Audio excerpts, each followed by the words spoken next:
Kita awal informasi pertama pemirsa, diguyur hujan deras sejak Kamis sore hingga malam hari, ratusan rumah di Perumnas 3 Kota Bekasi, Jawa Barat dilanda banjir.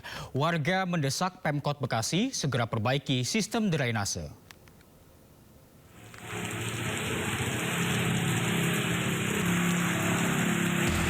Hingga Kamis malam, ratusan rumah warga di Perumnas 3 Bekasi, Jawa Barat terendam banjir. Ketinggian air yang mencapai 80 cm membuat aktivitas warga terganggu.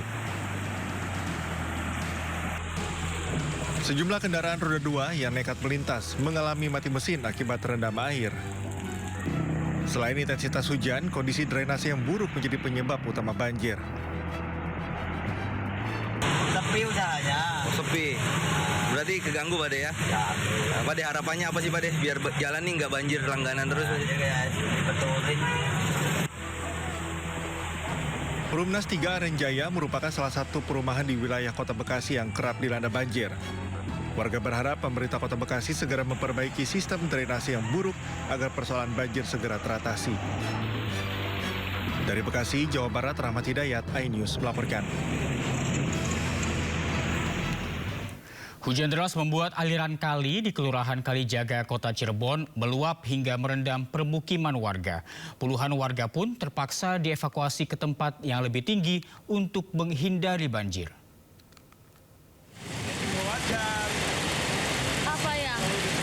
Ini kalau tambah tinggi yang di tengah kasihan. Hujan deras yang melanda Kota Cirebon membuat sejumlah aliran sungai meluap dan merendam rumah warga pada Kamis malam. Bahkan saat banjir terjadi, ketinggian air mencapai 1,5 meter.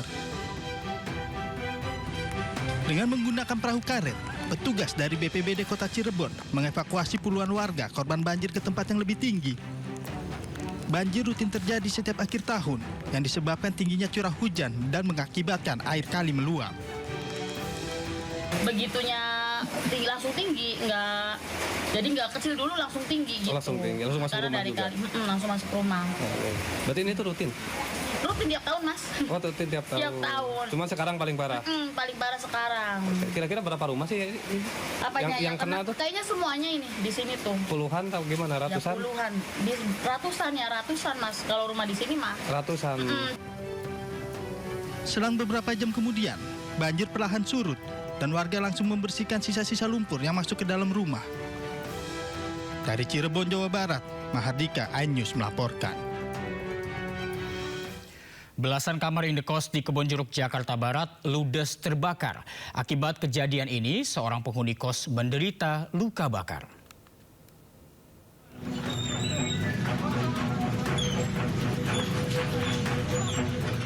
Sembilan belas kamar indekos di Jalan Kedoya Raya, Kebonjeruk, Jakarta Barat terbakar pada Kamis malam.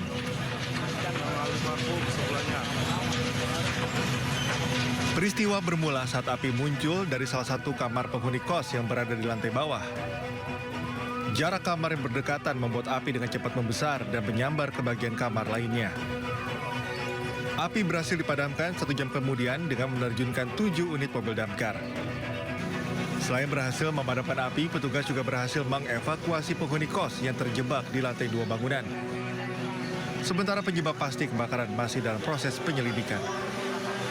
Informasi bahwa penghuni atas sudah bisa keluar melalui tangga ataupun tembok dari samping. Pak, untuk ada korban nggak Pak pada peristiwa ini Pak? Sampai saat ini ada korban yang luka bakar di lantai bawah. Dan alhamdulillah sudah bisa diselamatkan. Untuk saat ini sudah dalam proses ke rumah sakit terdekat melalui ambulan. Berapa orang Pak korbannya izin Pak? Untuk korban 1 orang. Untuk jenis kelaminnya wanita atau perempuan. Akibat kejadian ini, satu penghuni kos menderita luka bakar dan langsung dilarikan ke rumah sakit terdekat. Dari Jakarta, Miftahul Gani, iNews melaporkan. Sebuah bangunan roboh nyaris timpa anak-anak saat bermain di Koja, Jakarta Utara. Selain itu, 4 mobil mewah dan 1 sepeda motor ringsek.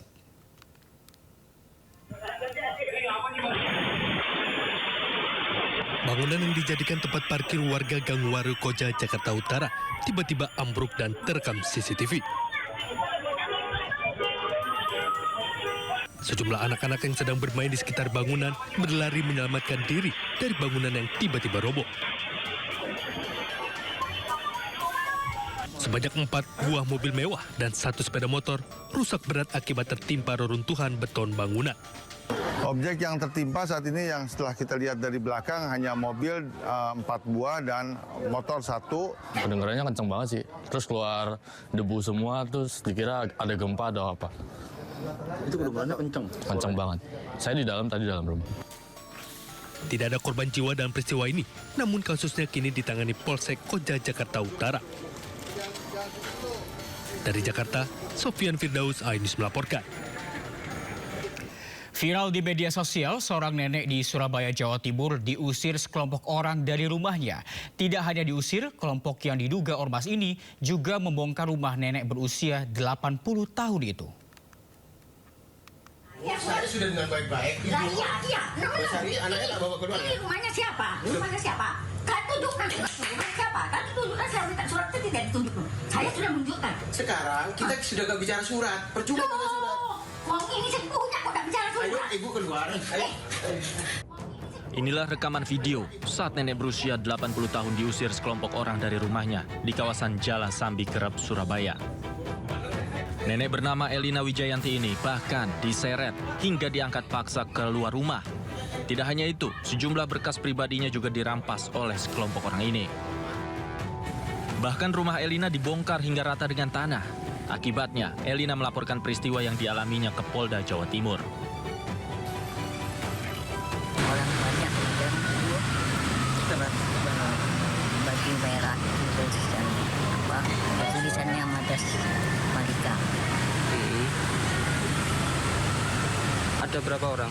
Banyak. Orangnya banyak. Usiran secara paksa.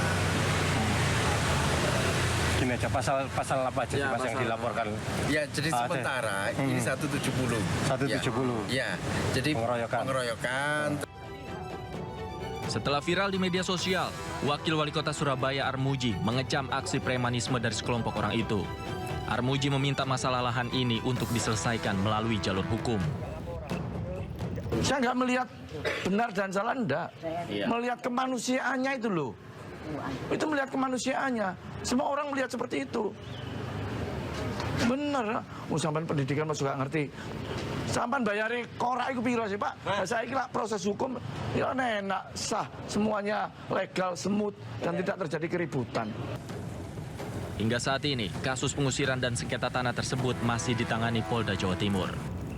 Dari Surabaya, Jawa Timur, Rahmat Ilyasan, iNews melaporkan. Lebih dari sepekan berlalu, kasus pembunuhan terhadap anak petinggi PKS Cilegon masih menjadi misteri. Rusaknya kamera pengawas menjadi salah satu penyebab polisi sulit mengungkap kasus tersebut.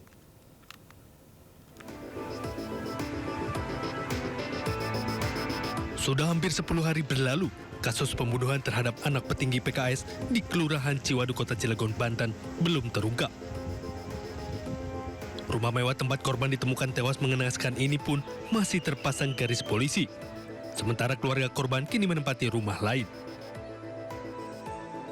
Polisi menyebut mengalami sejumlah kendala, diantaranya karena CCTV di rumah tersebut sudah lama rusak. Ditambah lagi pada saat kejadian ataupun setelah kejadian, kondisi hujan lebat sehingga banyak jejak yang hilang saat olah tempat kejadian perkara. Hingga kini polisi telah memeriksa 18 saksi dari pihak keluarga dan non-keluarga. Kendalanya gimana sih, Bang? Kendala yang menjadi kendala oleh kita adalah di rumah itu CCTV aktif terakhir itu tahun 2023. Itu sudah kita tanyakan kepada pemilik rumah, lalu tidak adanya security yang berjaga 24 jam di lokasi rumah tersebut. Sebelumnya pada Selasa 16 Desember lalu, seorang anak berusia 9 tahun bernama Muhammad Excel Harman Miller ditemukan tewas bersimbah darah dalam rumah mewahnya. Diduga anak Dewan Pakar PKS Kota Cilegon Maman Suherman ini dibunuh karena ditemukan 19 luka tusuk dan 3 luka akibat benda tumpul di tubuhnya. Dari Cilegon, Banten, Iskandar Nasution, iNews melaporkan.